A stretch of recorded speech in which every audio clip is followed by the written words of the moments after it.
This is a fill-in talk. The original was lost, or there was a technical malfunction, or for some reason it just doesn't exist. This will be a little bit difficult because the original notes for this talk were mnemonic notes. They were for the moment. They appealed or they excited my memory then, and they weren't made forever.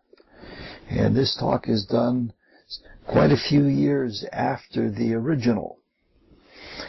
So what is sparked in my consciousness by the mnemonics now might be different than what it was then, and some of the intended material at that time to have a continuity of the development of an idea may not work now.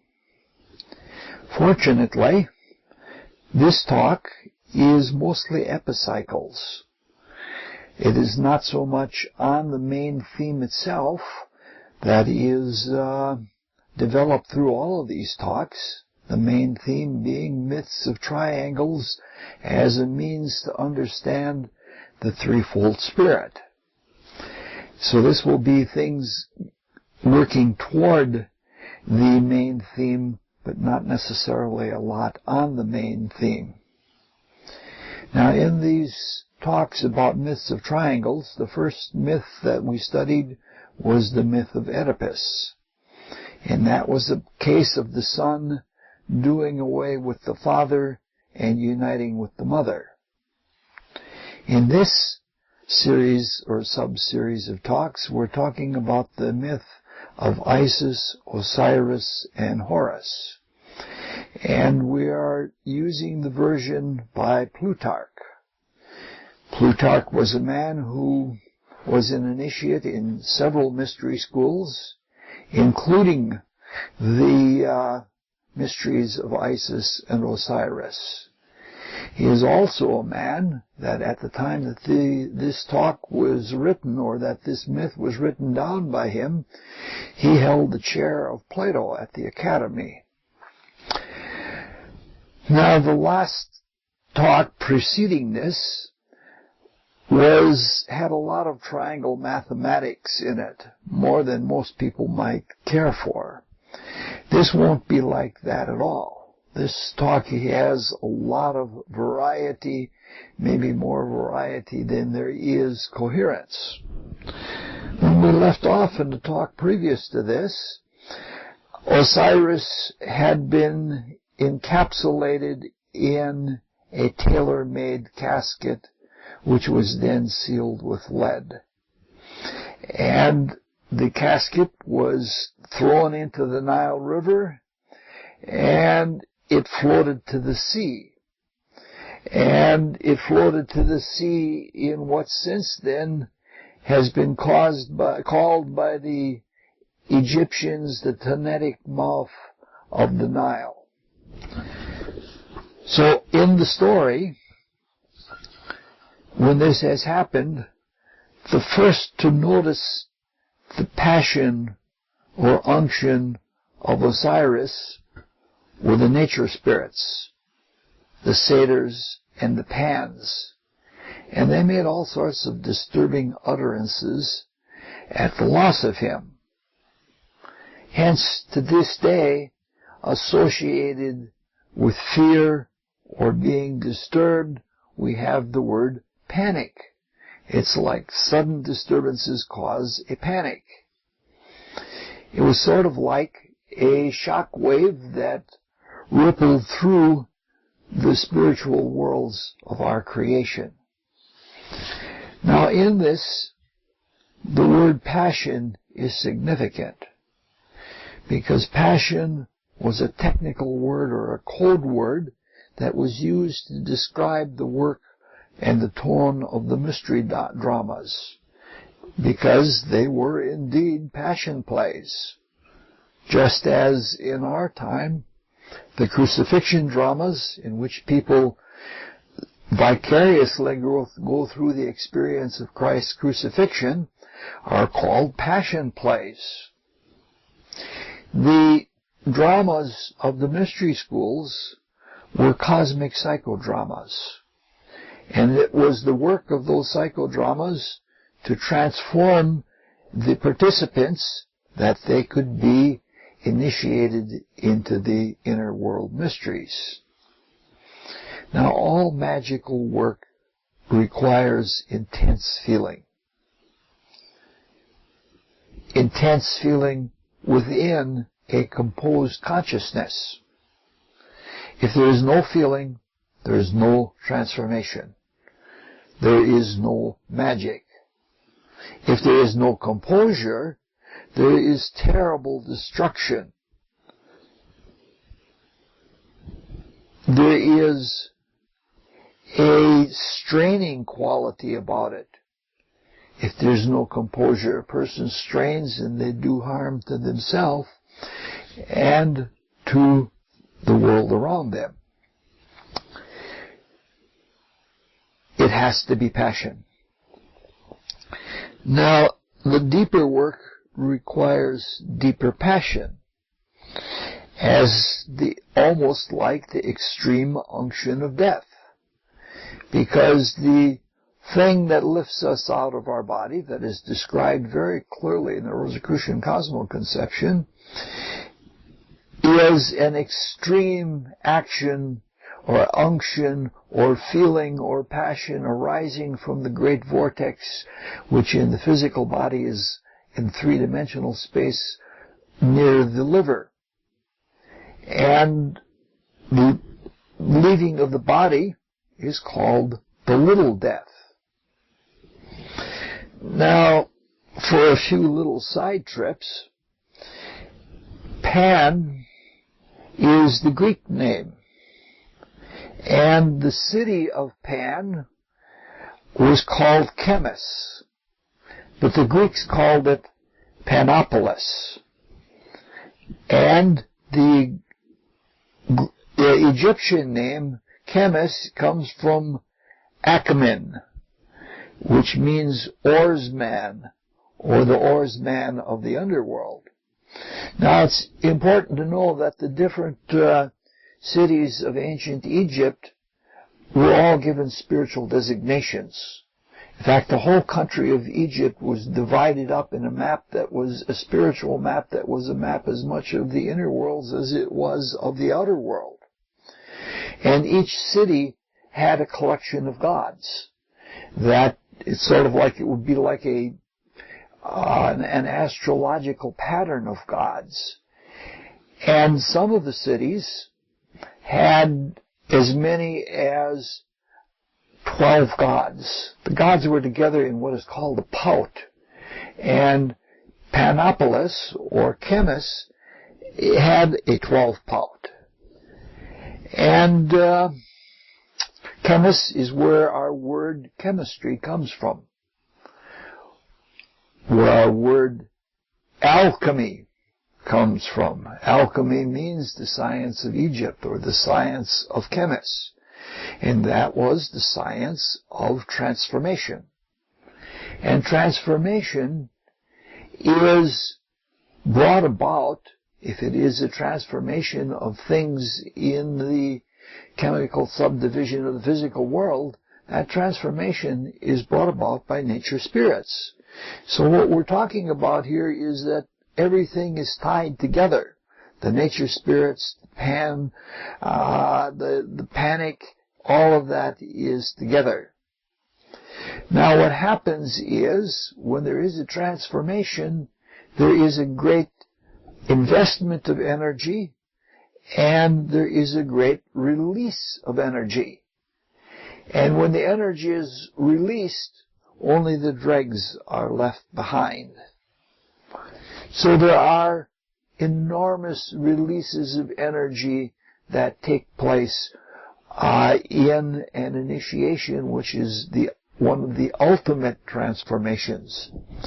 It's something like the energy that is released with an atomic bomb, the energy that's frozen into matter. Of course, we're talking about a release that is not destructive and uncontrolled. We know that with the release of Christ from the physical body of Jesus at the crucifixion, there was an amazing, even physical transformation with earthquakes and things like that.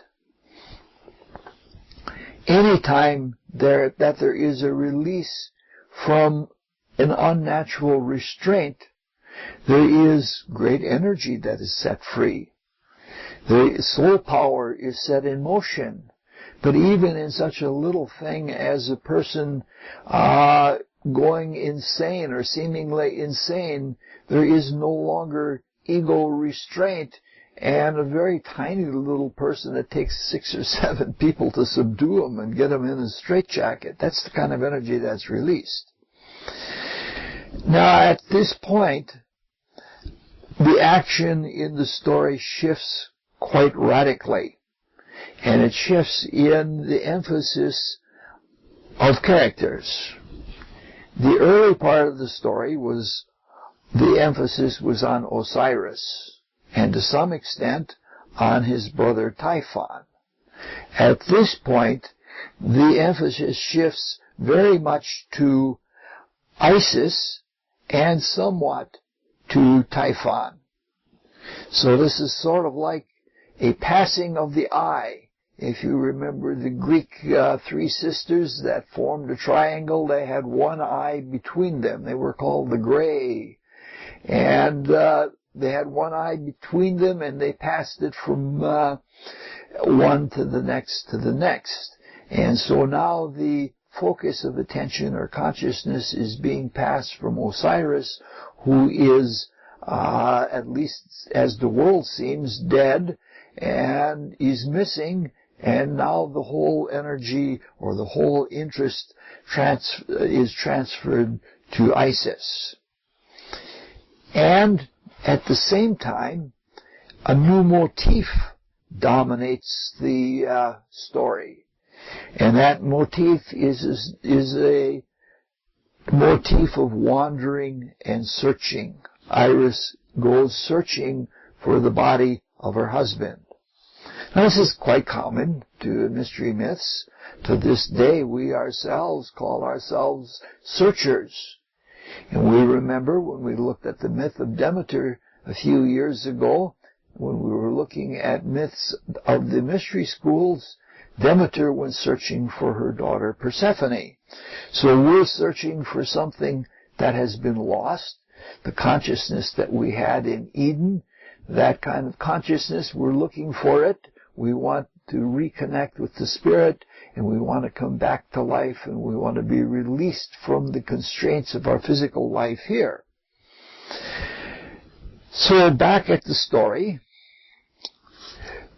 Isis senses the passion and death of Osiris. And when she senses that, she cuts off one of her curls, one of her tresses of hair, and she puts on a mourning dress, a dress of black. And the place where she is at when that takes place is called Kopto. And Kopt means I cut, or I beat my breast, or some think it is Koptine, which means to deprive or to cut away. The word Kopto is important because it exists to this day. The Egyptian Christians, whose ideas about the death and resurrection of Christ are very like the death and resurrection of Osiris, are called Copts. In fact, at the time that this talk was originally given, the Secretary General of the United Nations was Boutros Boutros-Ghali, and Boutros Boutros-Ghali was a Copt. Now, it might seem a little strange that Isis sensed or felt or intuited the state of Osiris. This seems funny because she had been there. She was a witness when he was sealed in the casket with lead. But seeing something and feeling it are something different. It's just another reminder for us that when we carry our consciousness all the way through into the physical world and we feel it so that we have a total experience from the top of the spirit to the bottom of the physical world, it is a completed transaction. Nowadays, when people feel the reality that somebody is gone, we call it closure. It's an emotional fulfillment in that it has been carried out to the end. A lot of people do not have closure.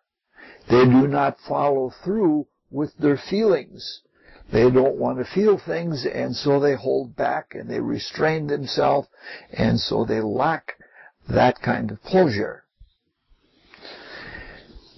Now, not only have we launched into a motif, but with the death of the body of Osiris and the subsequent release of energy, we have launched into spiritual experience.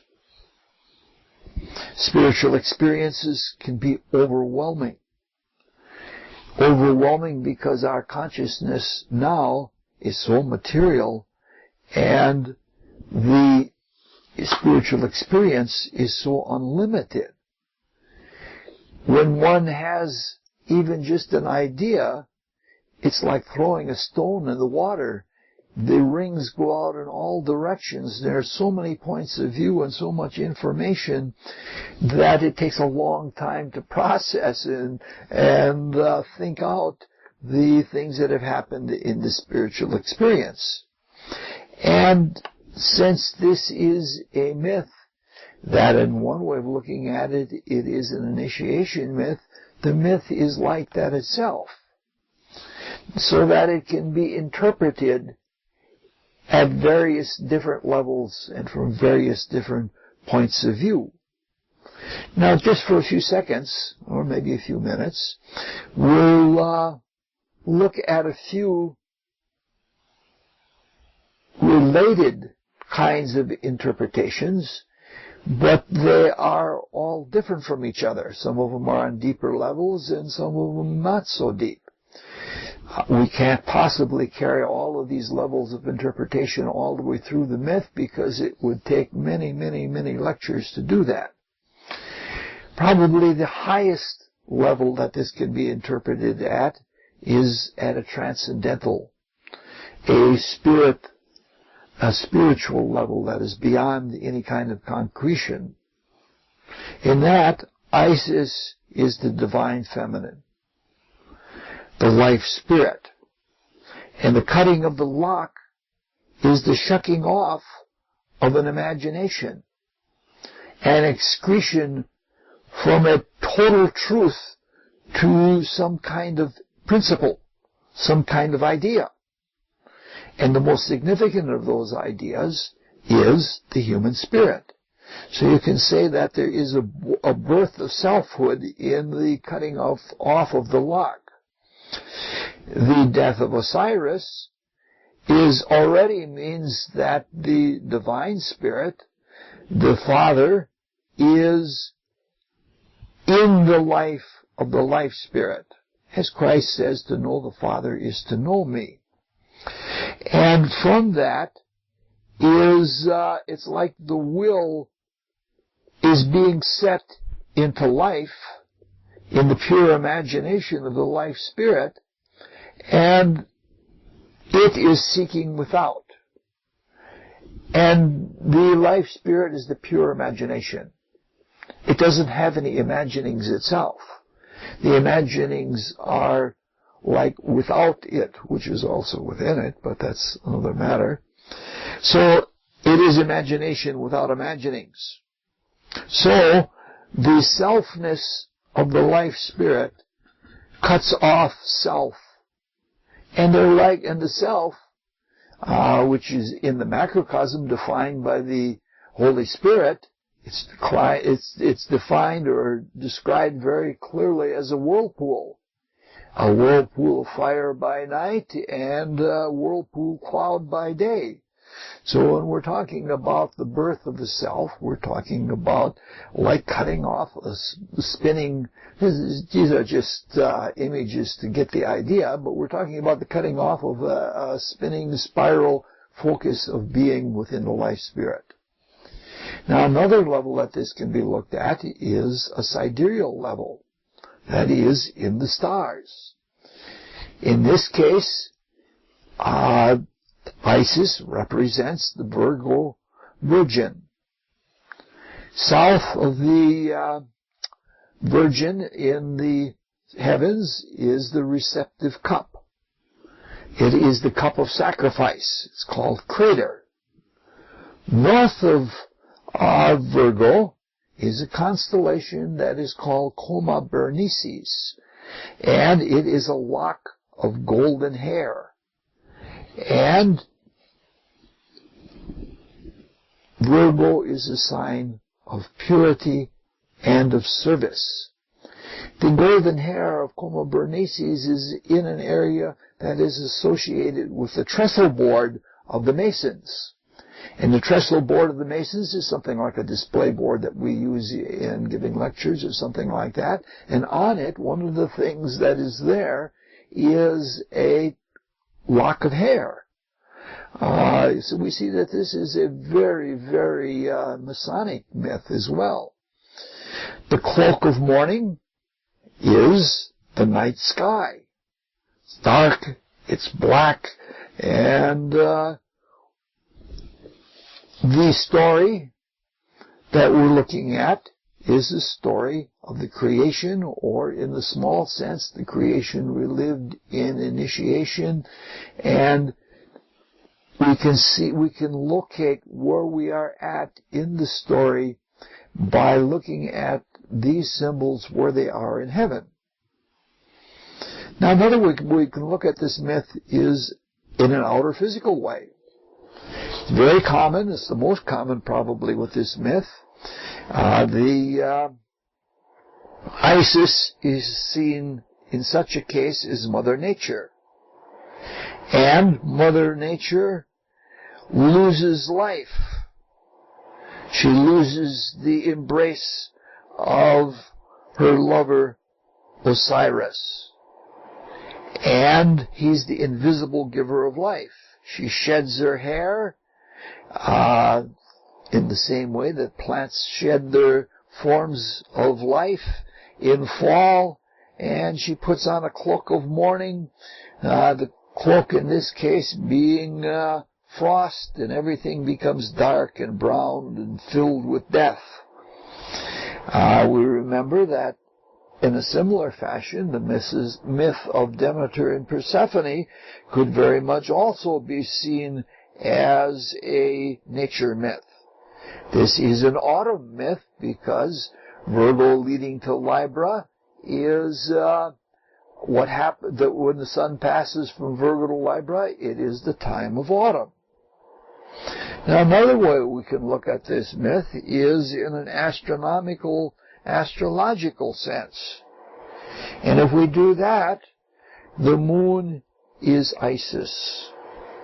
And the curl or lock of hair of Isis is the many spirals of the lunar cycle. If you trace where the moon goes night by night, month by month, year by year, you get a very complex spiral. And that's sort of the lock of hair.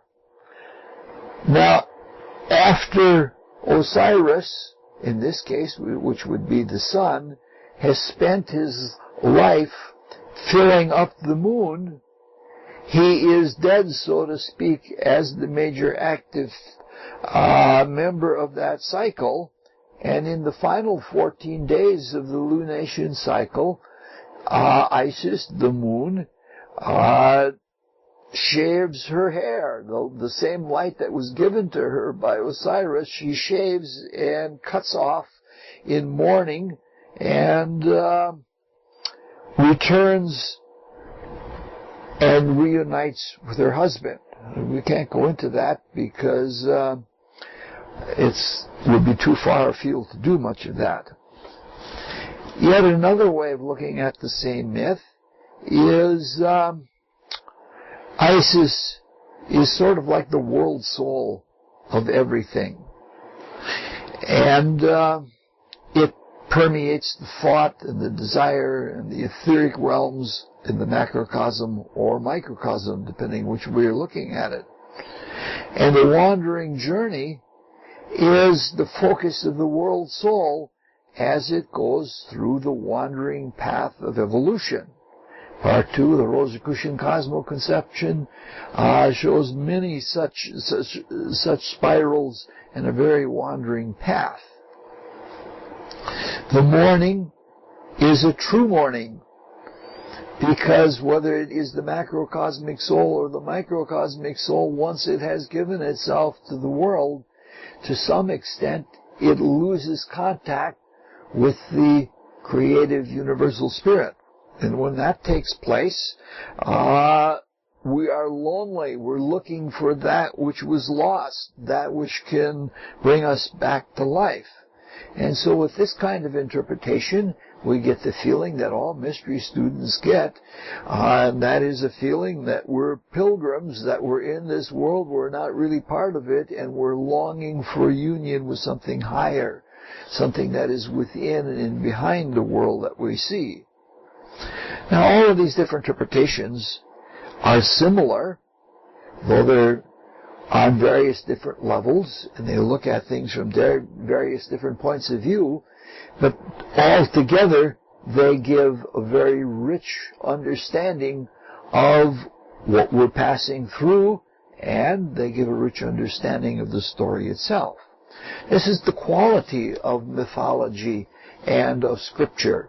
It's something that you can interpret it many ways, and there isn't one standard interpretation. Each interpretation gives you a new side of the truth, because the Spirit is universal and it can manifest in many ways.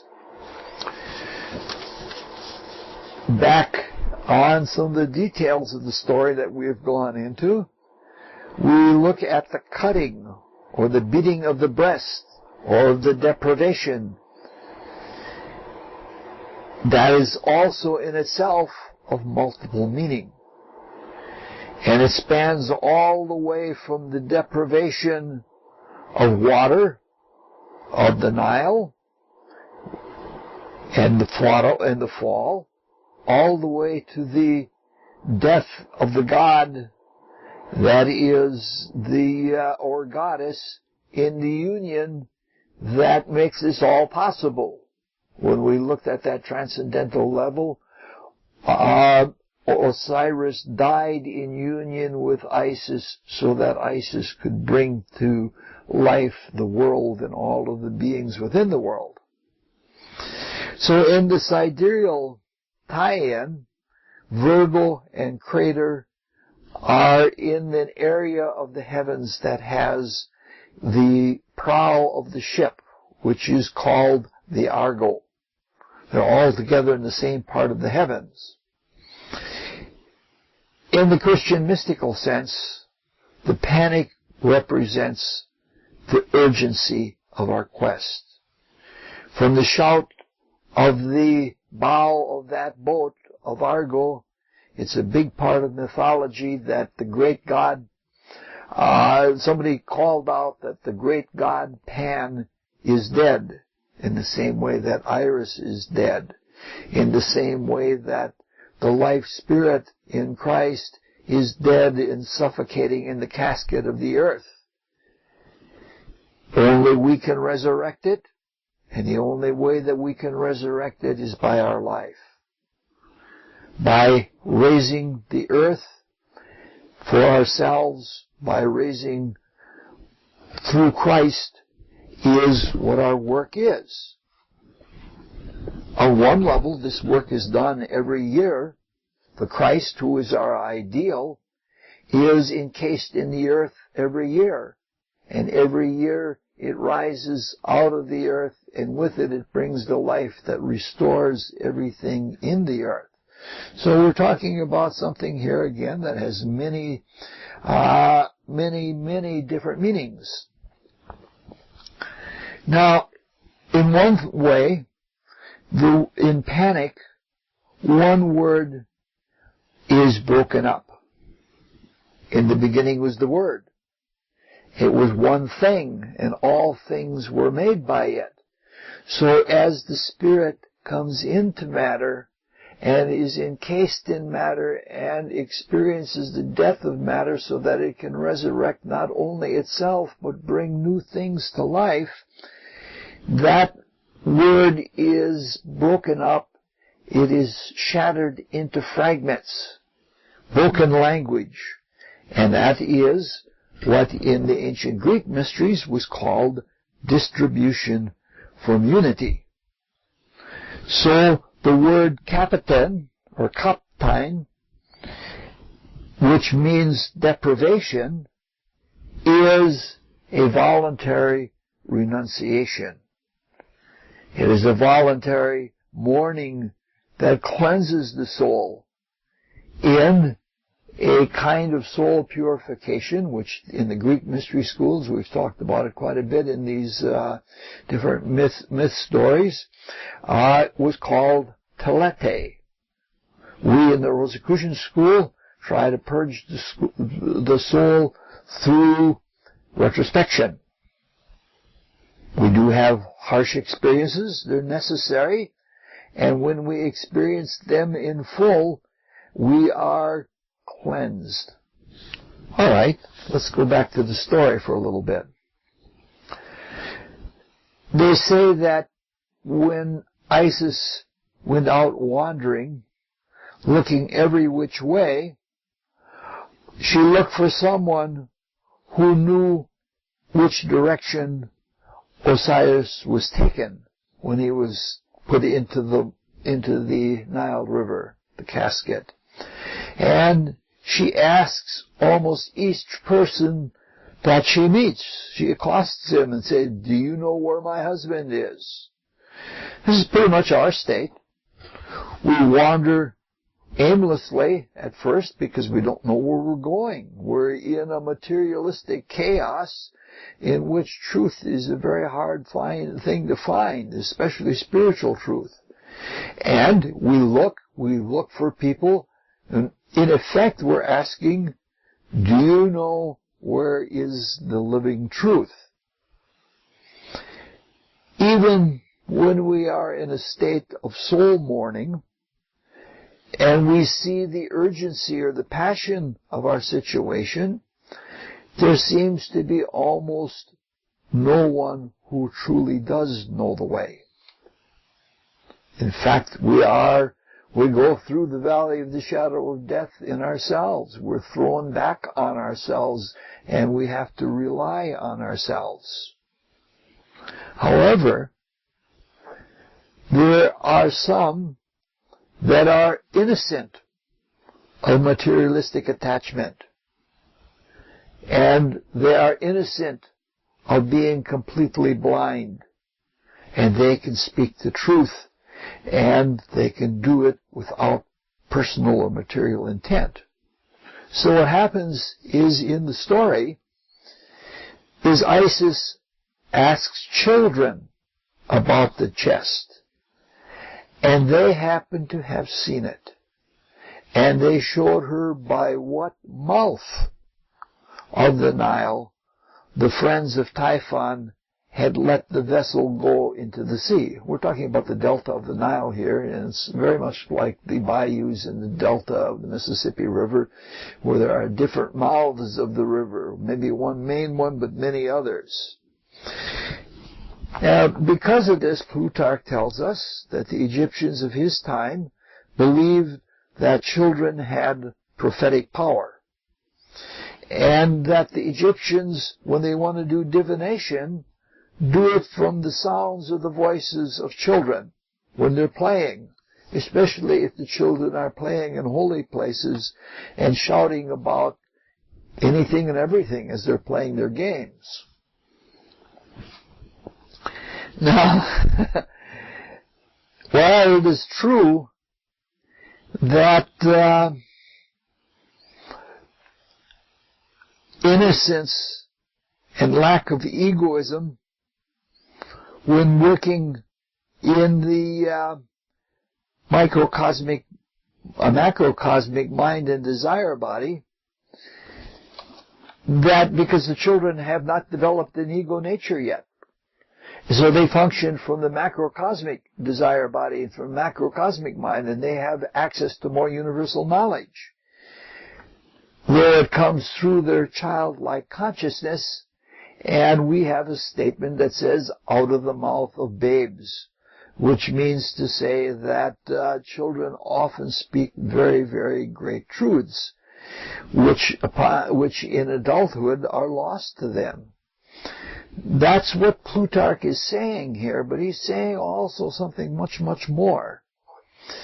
What he is being said here is the same thing as Christ. We remember that this was written for a priestess of the mysteries, and what he's saying is the same thing that Christ says, unless ye come as little children, you cannot enter the kingdom of heaven.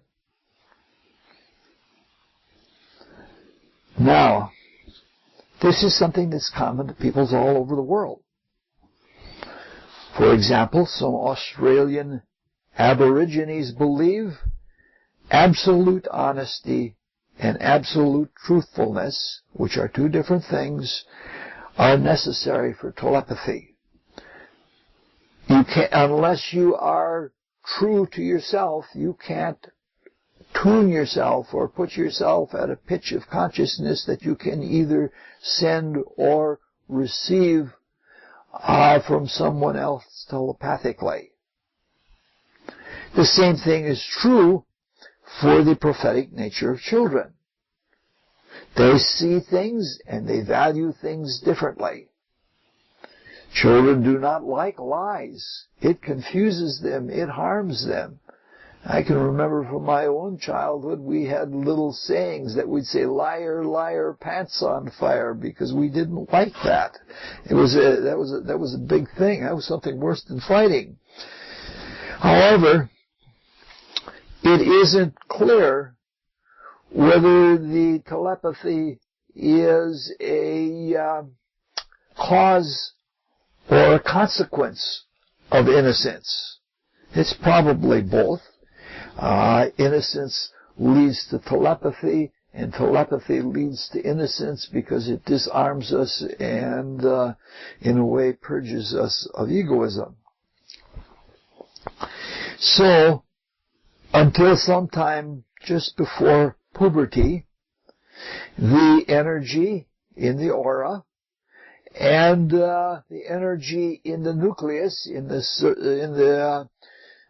sexual organs and the cerebrospinal fire is not strongly polarized sexually. Hence they are androgyne. And they are gendered both as males and females. It isn't until puberty that there is a distinct difference between boys and girls. Sometimes, little boys can be seen as little girls and vice versa. So, because of that, they have the quality that an initiate must have to enter into the stream of the Nile, which we have pointed out in the past is the fluid in the spine, the spiritual gas that is in the spine going up and down the Nile. They know the entrance or the mouth of the Nile, which is an opening, and they have the state of consciousness that they can enter into it. So this is sort of like innocent people found the chasm that opened to Tartarus for Demeter when she needed to know about the inner world. So, we're talking about how in their puerile consciousness to go within, to find a way in, because they're not so outwardly focused in matter, and they're not so self-seeking and putting up the ego nature that closes the vision of how to enter into the inner worlds. So thus, for us to fulfill the condition of Christ, we have to become altruistic people. And we have to become psycho-spiritual androgynes. We have to balance the male and female poles in ourselves, within ourselves. And a big part of that is becoming like children. Becoming pure, becoming continent, becoming honest. Now, there's another detail in here that is a code word.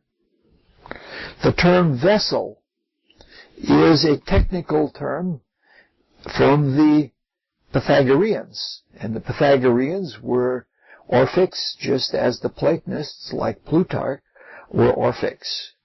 And the vessel is a technical term as the vehicle for the metempsychosis or the palingenesis of the soul. Metempsychosis is when the soul migrates from form to form. Some people have it as a superstition of going into animal forms and things like that, but we won't go into that. Palingenesis is to have a second birth, the birth of the soul. So what is being spoken of here when we're talking about the vessel, it is a means for transferring life. The life of the self with a capital S, and the consciousness of the self from one state of being to another through the Nile River, either going down the spinal fire or going up the spinal fire. It's a cycle. So, when we're passing from one state to another, we're talking about, in an inner consciousness way, a transmutation. Just like an alchemical transmutation. And so there is that transformation that's taking place. We're seeing it again and again. And what the story is that Plutarch is telling us, he's telling us from many different ways that you must be made new people. You must be transformed. And he's talking about the techniques of it. Let's talk about technique a different way. The technique of divination from the voices of children. It's not clear from the writings of Plutarch whether he means white noise. When you sit next to a waterfall, or there's some background noise that has a random-like quality about it, there's nothing that your attention can be focused on through your hearing. And when that is the case, then your mind is freed from sensory occupation, and it's sort of floating, and in such a state, you can be in touch with spiritual things within yourself. Now, I don't know whether it isn't clear that that is what he is speaking of, or whether he is speaking of, again, having that innocence, and in that innocence being able to speak words of truth, and in that way, with having an organized sound, whether it is a physical sound or the spiritual equivalent of it, to open up to the inner worlds and to intuition and to spiritual truth, which, since we're in the Mideast, used to be called an open sesame, because the Babylonian priests used to show the power of the word by taking candidates out at just the right time into the sesame fields and making a noise, a hypersound with their throat, and having the pods of the sesame pop open, which is where our statement "open sesame" comes from. Now, it's not clear whether which one of those two or whether something else is meant by Plutarch.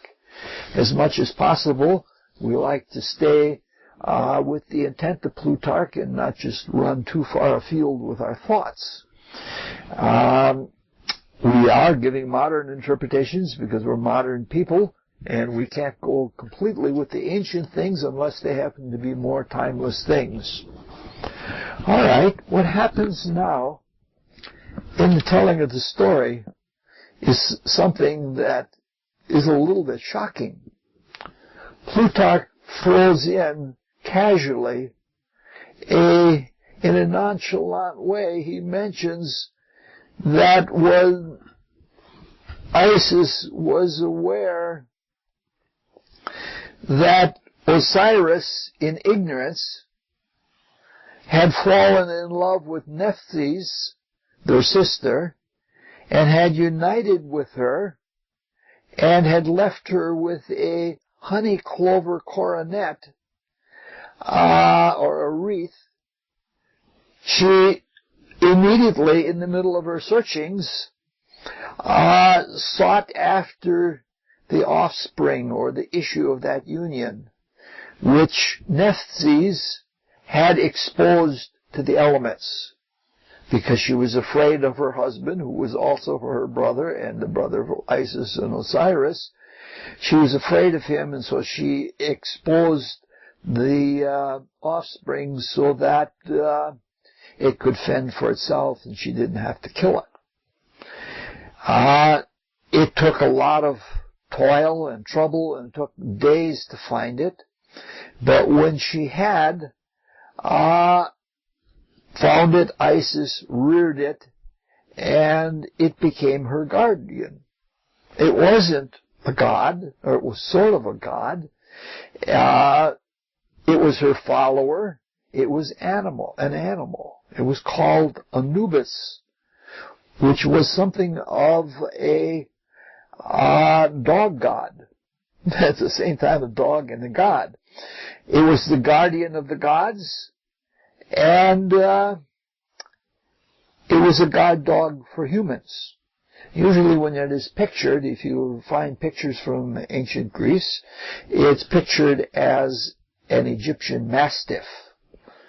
And the Greeks called the dog that guarded the underworld, or the hidden world, they called it Kerberos. This is the same dog that Socrates swears by when he says, "I, by the dog of Egypt, I would rather have a friend than all the gold of Darius or of Darius himself." Now, this nonchalant little statement by Plutarch is filled with many, many symbols which are capable of being interpreted on many levels. This is where frustration comes in, because not only are there all these mystery symbols here, and not only are there many ways that each symbol can be interpreted, there are all sorts of other interpretations. The interpretations we're giving are mostly modern, though some of them are completely true to the ancient.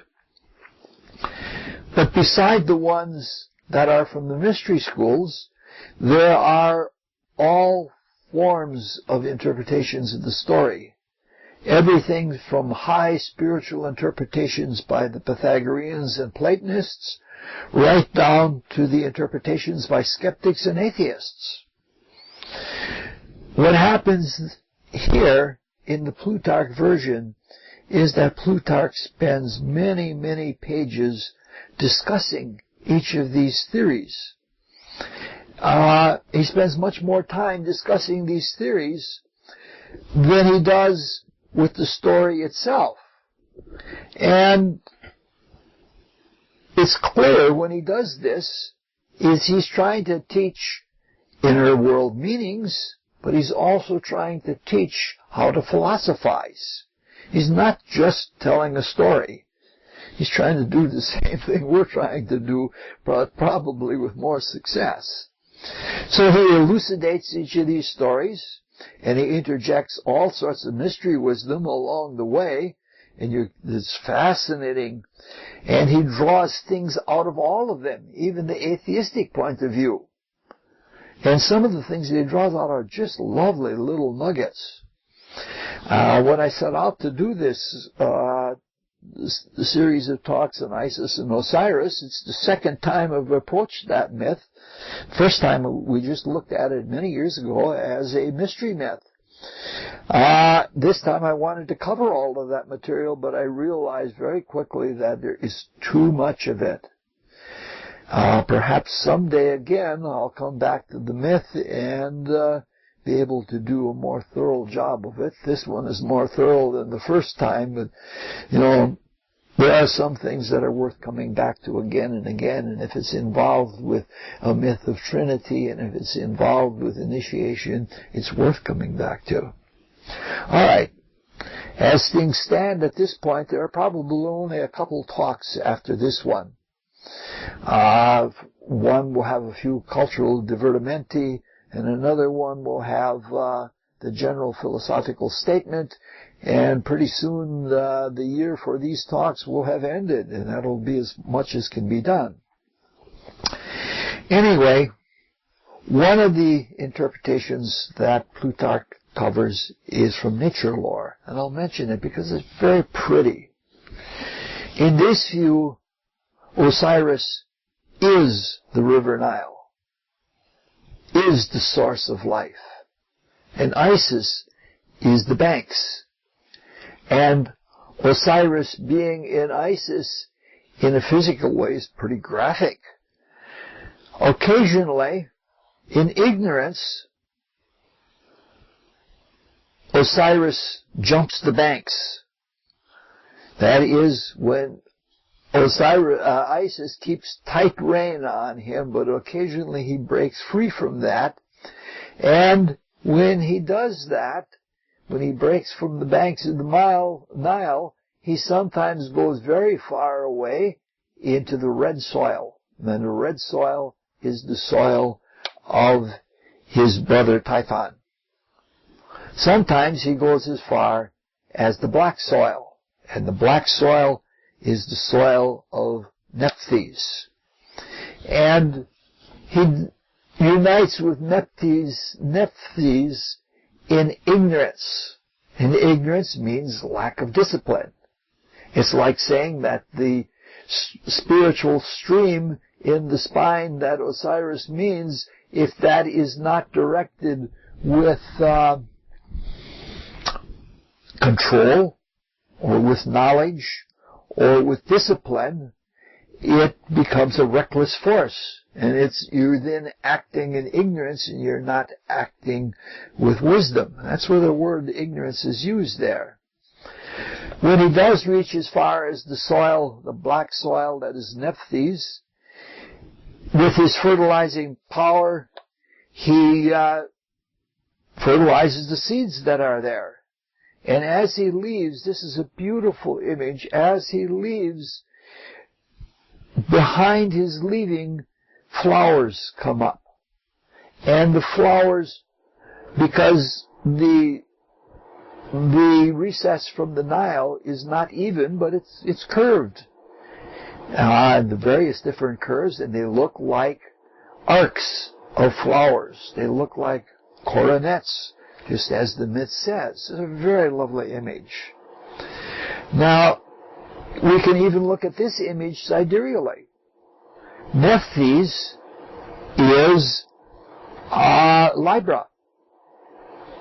And Libra is right near or underneath Corona Borealis, which is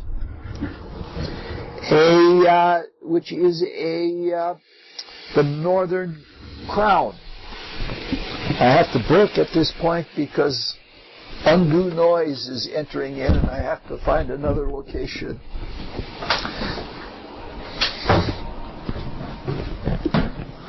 There are forces in the mechanical world that are conspiring against the doing of this talk. So we are just about at another location which is much more noise-free.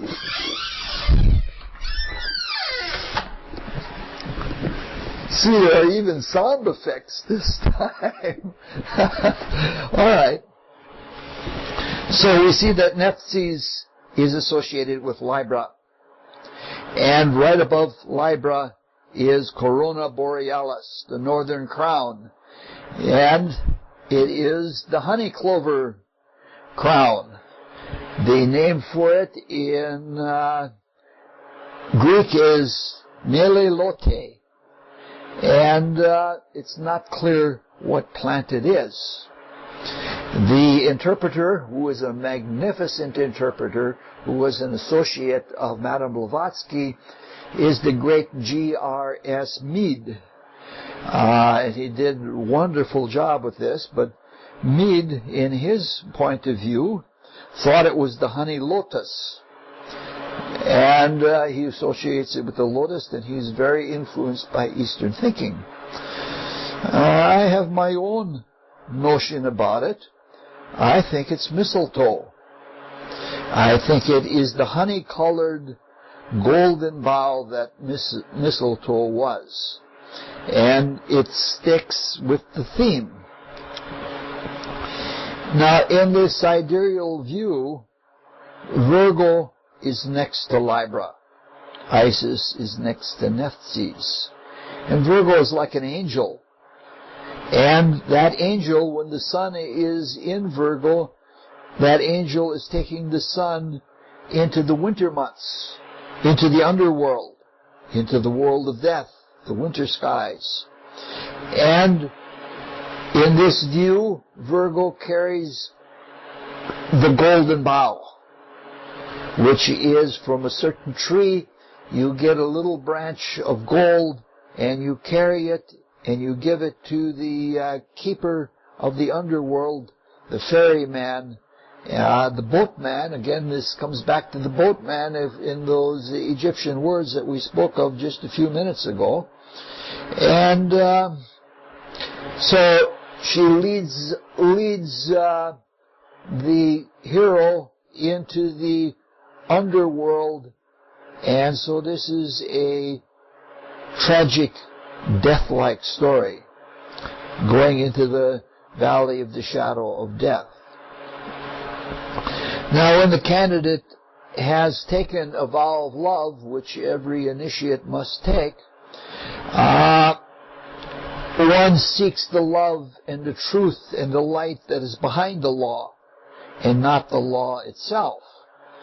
And only then does one have enough love to give the courage to face reality as it is. When this happens, he is given the crown of vision. When one is beginning to open up clairvoyance, there's a sensation that feels like you've had a kappa on too long. Around the head, there's a sort of a buzzy-like feeling, and that is the crown of flowers, if you like, or the crown of thorns, if you like, because it fits both, because it's a crown both of joy and seeing the spiritual realities, and a crown of sorrow, indicating the kind of sacrifices you're going to have to make, and the sorrow at seeing how much people are suffering unnecessarily.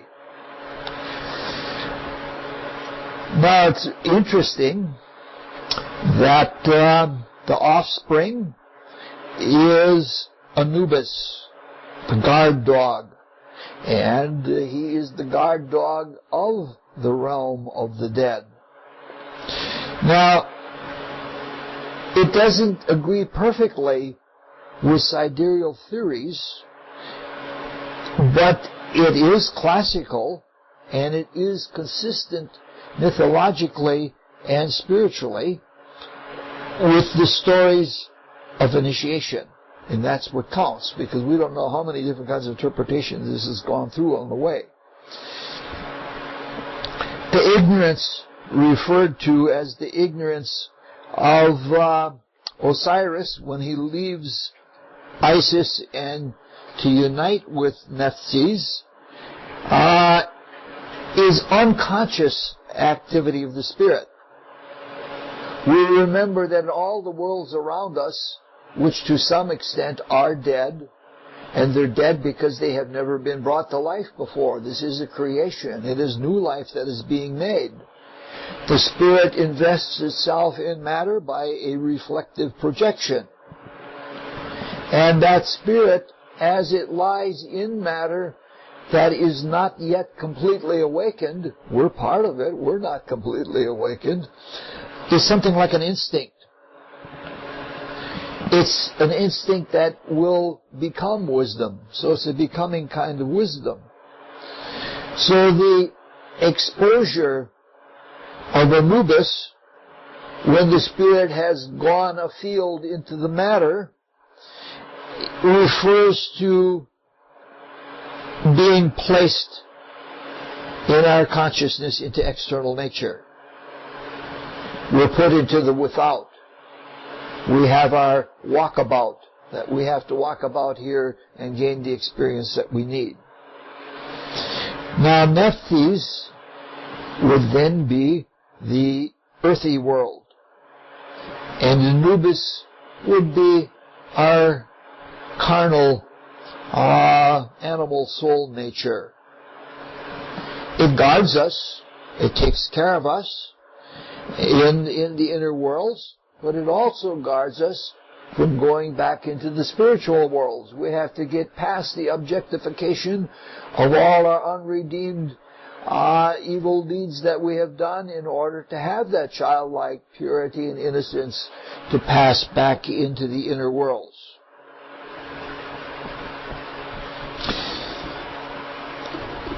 So, we see in this non sequitur the things that we've seen, and there are a whole lot more that actually tell us a lot more about the purpose of the story, which is the initiatory work. We see things coming from all directions. We see many different interpretations, and it is like a moment in the spiritual worlds. It is something that has many meanings, many points of view, and many levels all at the same time. At this point, the telling by Plutarch comes back to the story, and it converges very nicely, so that even when he breaks into it, it seems like a total non sequitur, which is meant to shock you, to have you look at things in a different way. And Anubis informs Isis that the casket containing Osiris, after it has been carried to the sea, it was tossed about in the sea for a while, and was gently brought back by the nature spirits, and it came to rest in a heather bush in the swamps near Byblos, and Byblos is often known as Papyrus. Now, these are the words that we know very well. Byblos is where our word Bible comes from, because the first Bibles were made out of paper, and paper was made out of reeds grown in this area called papyrus, which is where paper comes from. So we can see a rather strange thing, a dog, or a divinity as a dog, is informing Isis the next thing she needs to know. Now, it might seem odd that a being representing the animal soul, or the very lower nature of the individual, the guardian of the threshold to the realm of the gods, would be the guide and the counsel in the quest for the spiritual reunion. However, this is exactly the way it works. We remember it when we looked at the myth of Siegfried. Siegfried is guided by a little dwarf who has no good intentions for Siegfried at all. He's called Mima. But Mima knows things, the lower nature knows things that are essential to the higher nature. So, our sins that form our lower nature, that form our dweller on the threshold, are personifications of divine power used in that word again, ignorance. And so, the embodiment of the guardian is the embodiment of divine principles, creative principles that have been misapplied. So within them, there is knowledge. This is a really, really beautiful thing. See, we have to work from where we are. We can't pole vault out of the reality that we are in. We can't get out of the social circumstances or other circumstances of our life. We work through them. We work with them. And this is exactly what the story by Plutarch is telling us is the case. Now, one of the major activities in the early stages of the path, and it continues all the way through, is purging ourselves. Purging ourselves of attachments. Attachments to specious and errant desires. So there's no better way to begin this work than to see our besetting sins and to see them as they are and as they are active in us, and in the correction of them find something within, a jewel or a gem within. And this is exactly what the story is telling us. When we can objectify and externalize the things that are unconsciously within us, that we act on out of our unconscious being, that lower nature doesn't let us know what it's doing all the time, and then suddenly it springs things on us. It's as though the guardian entity outside of us, which in this story is the dog, when we can see that clearly for what it is, and when we can see the results of our deeds exactly as they have come out to be, that's a very big first step toward taming and transforming ourselves. Objectification is part of recognition. In the same way that we can't see something sometimes what it really is until we draw it, we can't know what our consciousness is until we can very clearly objectify the consequences of it. Moreover, as long as we fear and eschew the wildness of matter that we are in, we'll never get to know it. And knowing matter and transforming matter in that alchemical way is part of what our work is. We are creators, and we are to work with matter and to bring out the divine possibilities within matter, and we raise ourselves by raising others. We are like Christ in that. Christ said, I can raise the body, I can raise the world, and we are doing the same thing. We can raise the mineral kingdom. That's what we're supposed to do. To do that, we have to accept and even embrace, without attachment, the unknown in matter. We have to get to know it, and we have to transform it. As long as we resist, as long as we withdraw from the without, we're going to remain weak and sickly souls. Even if we have grand inner visions, those grand inner visions are going to be sickly because we don't have the strength of character that is developed by taking on the world and redeeming it and redeeming the mistakes that we have made in it. It's so much better if we can love and trust what we have, what is right around us, and open ourselves. The Garden of Eden may very well be a wilderness that looks very tawdry to us. So, this is something that I've had to learn myself until I accepted, from a very serious illness, until I accepted my responsibility in the world for that, I couldn't make progress in a given way. All right, back at the story again. Now, the heather bush that the casket came into was not an ordinary heather bush. Very rapidly, it grew into a large and beautiful tree.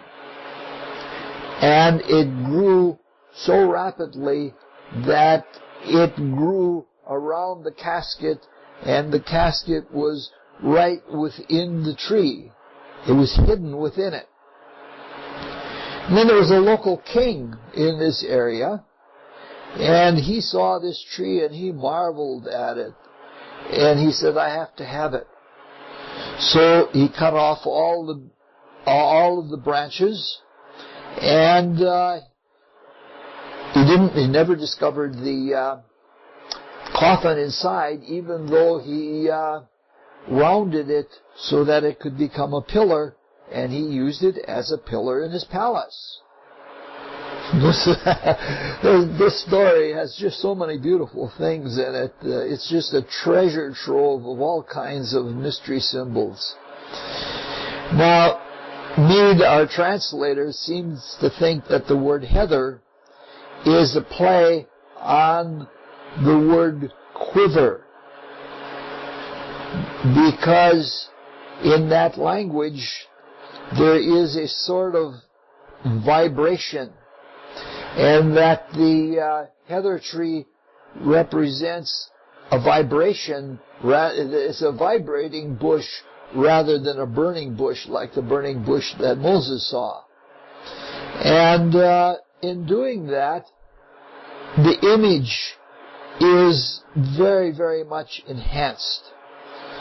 It is like seeing the material world being condensed within the desire world and the etheric subdivision. It even goes right down to physics. The Gnostics describe the way matter is created by the slowing down of a vibration and matter being formed out of it.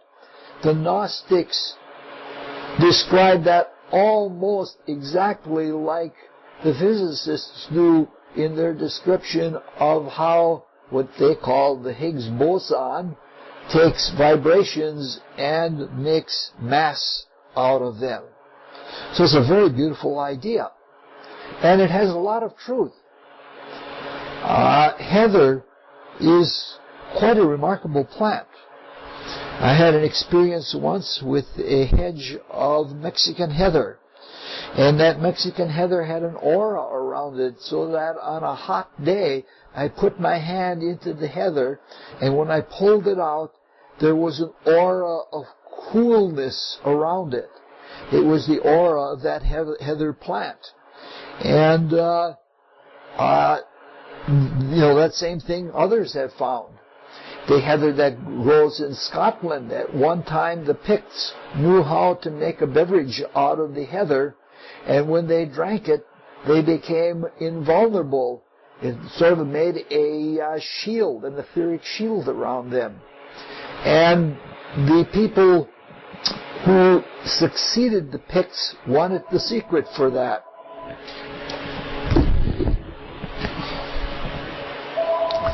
Oh boy, more interruptions. I'll have to bear with it. Maybe I'll have to go back to the other location because by now it's quiet there again. Sorry for these interruptions, but it is life as it is, and we're lucky to even be able to fit this back into the stream of the interpretation of this myth. In terms of modern mysticism, we're lucky to be able to do that at all, despite all of the interruptions. Yes, we are now in a realm of silence with much better light. But at any rate, the Picts had the secret of how to make this beverage out of heather. and it produced a protective aura. And the people who succeeded them tried to get this secret. And the last of the Picts who had that secret of how to make that, he would not give up the secret. And his own son was before him, and they tortured and killed his son before him, but he would not give up the secret of the heather beverage.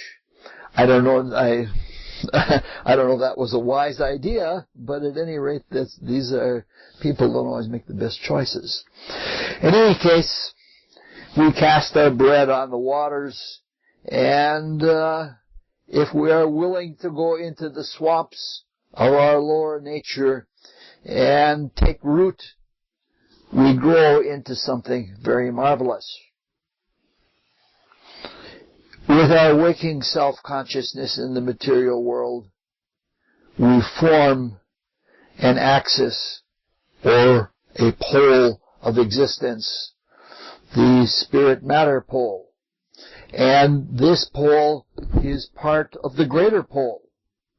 So the heather staff, as the symbol or the stem, is the same symbol as the world ash that formed the corner of the bed of Sigmund and Sieglinde and Hunding, if you remember that myth from several years ago. And it's the same trunk that forms one corner pole of the bed of Odysseus and Penelope.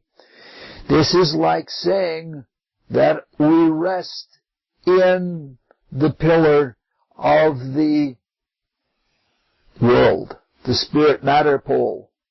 When we have our spine aligned with the spirit-matter pole of the macrocosm, we are part of the world tree. And we are in it in the same way that Merlin, when he is very wise, at the end of his life, they claim he was duped into being locked in a tree. That's one of those symbols that appears ugly, but it really has a deep positive spiritual meaning. So, we come to our own self-consciousness, and we are living scions of the tree. And our microcosm, when we align, as we align ourselves in prayer with the universal spirit, becomes the source, and it becomes a cosmic reference, so that we are attuned to everything that happens in the cosmos, at least according to our ability. So, we're talking about the same tree that is one of the trees of Eden. Max Heindel tells the story of how 3 pieces of wood were taken from that tree, but they fit nowhere into the world. When Adam and Eve left Eden, they took 3 pieces, and they each had a valuable thing to say within Judeo-Christian myth or history. One piece of it became Aaron's rod that budded. Another piece was they tried to fit into Solomon's temple, but it didn't fit in because there was no place for it. And the last part of the tree was the cross on which Christ was crucified. And the crucifixion itself is an alignment. When we allow ourselves to be crucified on the world soul, that is on the macrocosmic spirit-matter pole, we are ready to leave the body in the little death and that initiation that goes with it. I have to be careful here because I'm doing too much, and this is probably going to get awfully long.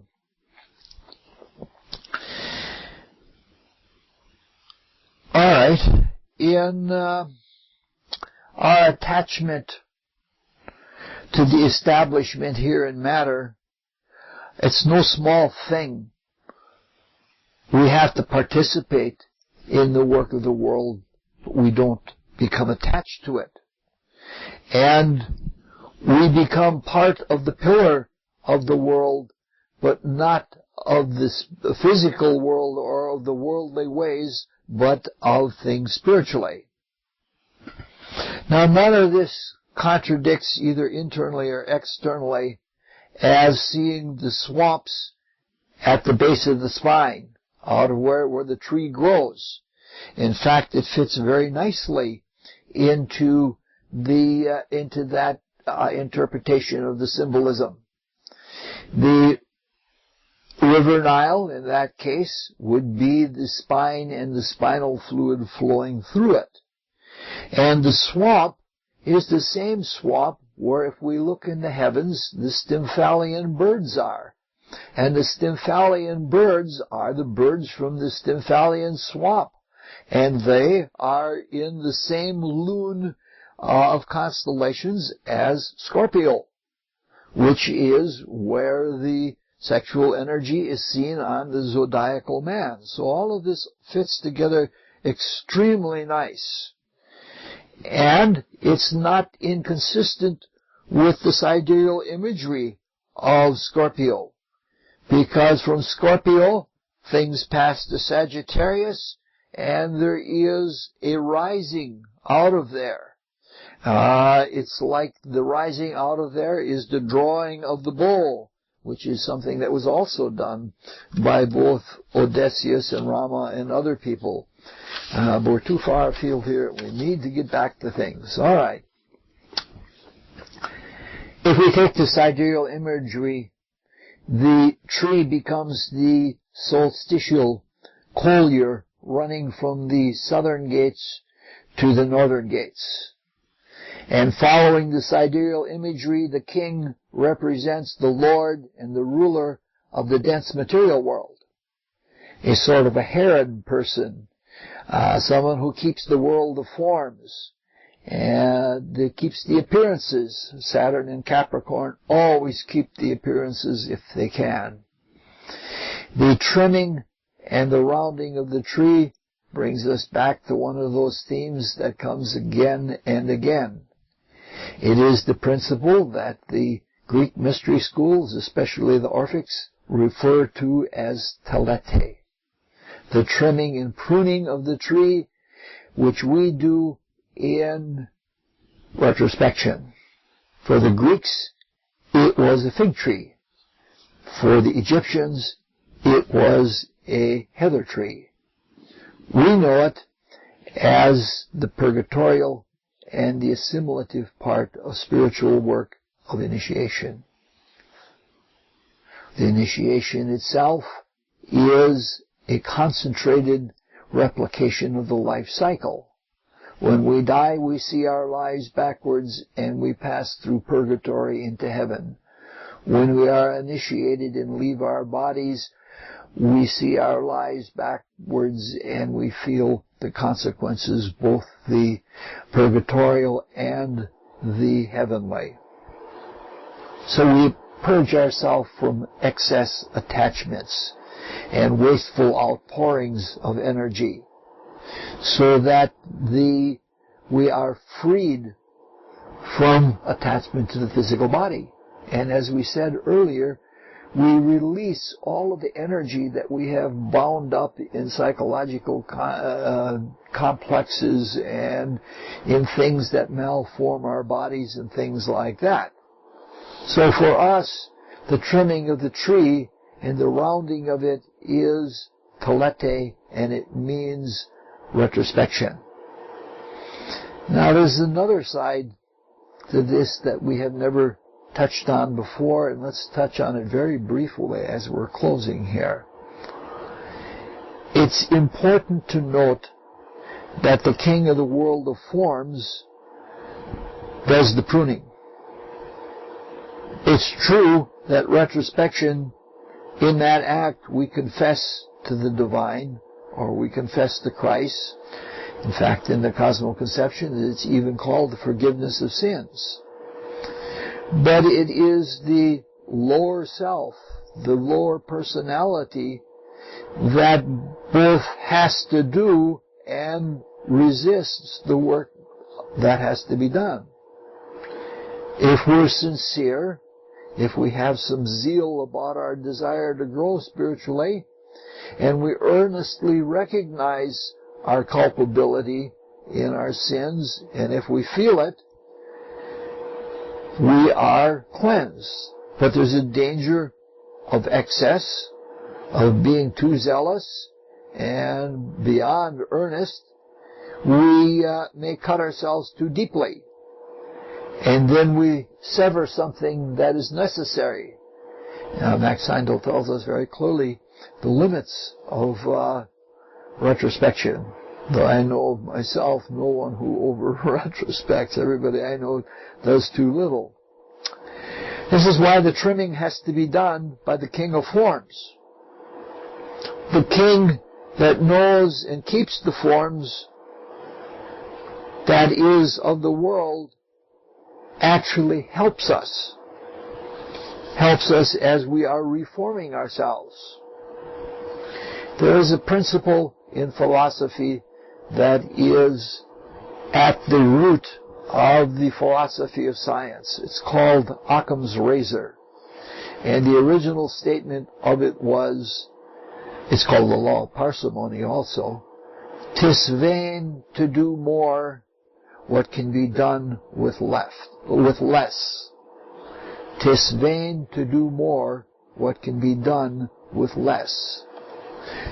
There is no being that is more coolly objective and exactly parsimonious, does exactly what needs to be done, no more, no less. No judge better at that than Saturn. And Saturn is the king of the world forms.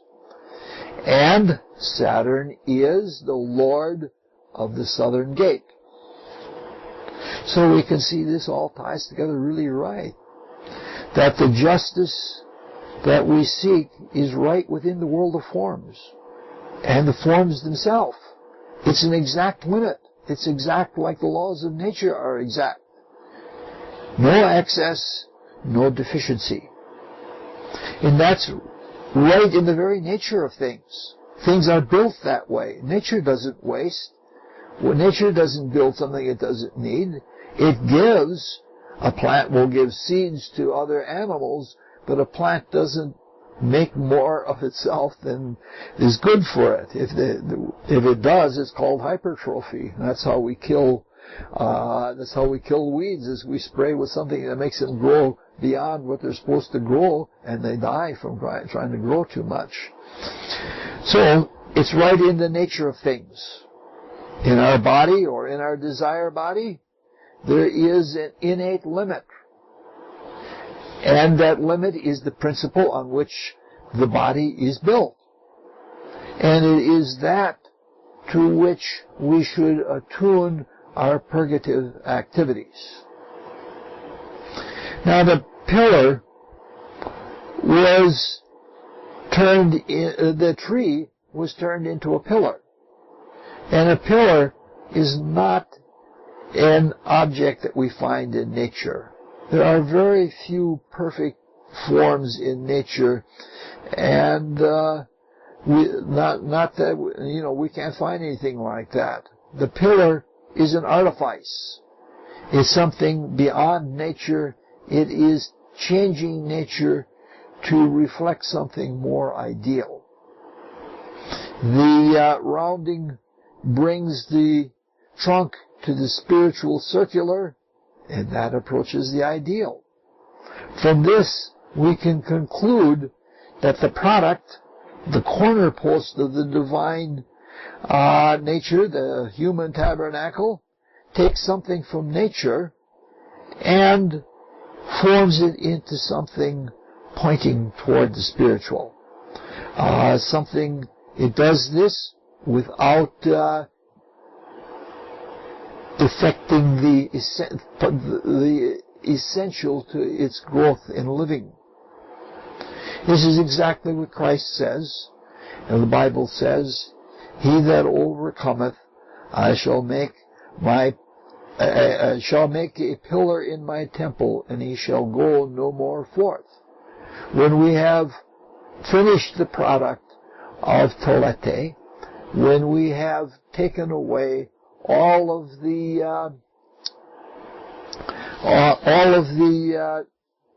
sins of our character, we end up being a pillar.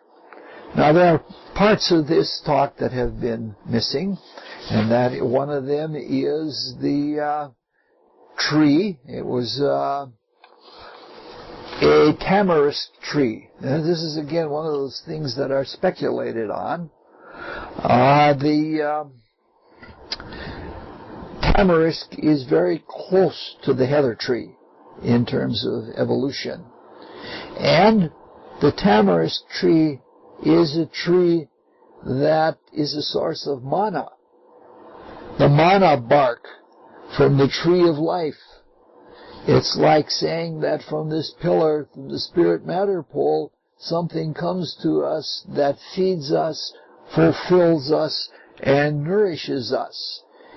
And we know mana as coming from the heights of the tree. We know that as the divine man, the individuality that comes and enters into us, and we truly begin to live. So, the tree is not only something that we trim to conform ourselves to, it is something that is vital, that our whole inner meaning and guidance to which we sacrifice the sins of our nature, which are experience that just misapplied, that allow for the greater spiritual development. But at any rate, he that overcometh, I shall make a pillar in my temple, and he shall go no more forth. That's a good place to let off. And next time, the next talk will continue from the original. I hope that this has not been too much of a distraction, and hopefully it is something beneficial to the listener. Thank you very much.